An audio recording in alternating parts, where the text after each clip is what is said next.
Hello everyone. இன்னைக்கு நம்ம nutritional சீரிஸ்ல பார்க்க போறது இரும்புச்சத்து மற்றும் B12 பற்றாக்குறையினால ஏற்படக்கூடிய அனீமியா அல்லது இரத்த சோகை.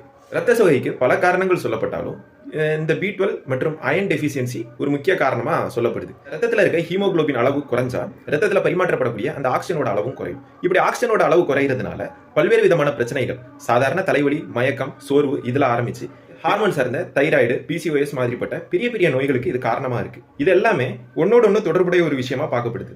ரத்தத்தில் ஆக்சிஜனோட அளவு கம்மியாச்சு அப்படின்னா ஹார்மோன் சார்ந்த பிரச்சனைகள் வருது. இதே மாதிரி ஹார்மோன் சார்ந்த பிரச்சனைகள் வந்தாலும் ஹீமோகுளோபினோட அளவு குறையும்.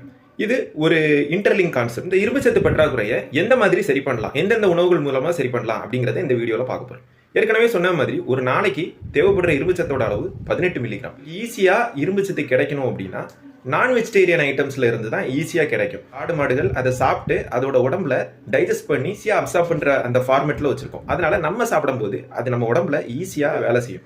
இதுவே நீங்க பிளான்ட் சோர்ஸ் மூலமா எடுத்துக்கிட்டீங்க அப்படின்னா கொஞ்சம் இன்டைரக்ட் ப்ராசஸ் தான், ஆனாலும் அது வேலை செய்யும். 100 கிராம் சிக்கன் லிவர்ல 12 மில்லிகிராம் இருக்குன்னு சொல்றாங்க. பீஃப் லிவர்ல ஒரு 6 மில்லிகிராம் இருக்கு.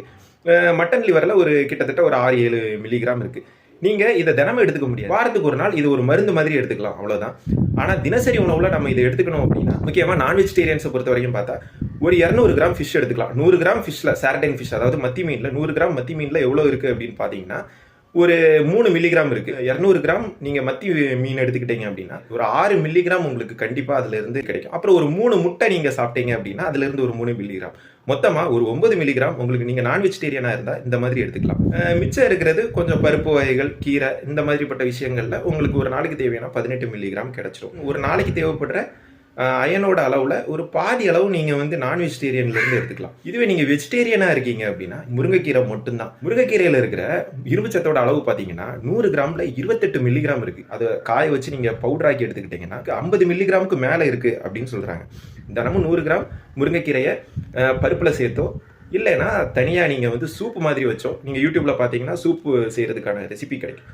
அந்த மாதிரி சூப் வச்சு தினமும் சாப்பிட்டீங்கன்னா ஒரு சாலிடா ஒரு 10 டேஸ்ல எல்லாம் உங்களுக்கு நல்லாவே இம்ப்ரூவ்மெண்ட்ஸ் தெரியும். முருங்கைக்கீரை இல்லாம மற்ற உணவுகள் அப்படின்னு பார்த்தோம்னா சோயா சங்க்ஸ் இல்லாட்டி சோயா பீன்ஸ் இருக்குல்ல, அதுல தினமும் ஒரு 50 கிராம் தினசரி உணவுல சேர்த்து வந்தீங்க அப்படின்னா கண்டிப்பா அதுல இருந்து ஒரு 10 மில்லிகிராம்ஸ் கிடைக்கும். வெள்ளை இல்லாட்டி கருப்பு கொண்ட கடலை தினமும் ஒரு 100 கிராம்ஸ் எடுத்துக்கிட்டீங்கன்னா அதுல இருந்து ஒரு 6 மில்லிகிராம்ஸ் கிடைக்கும்.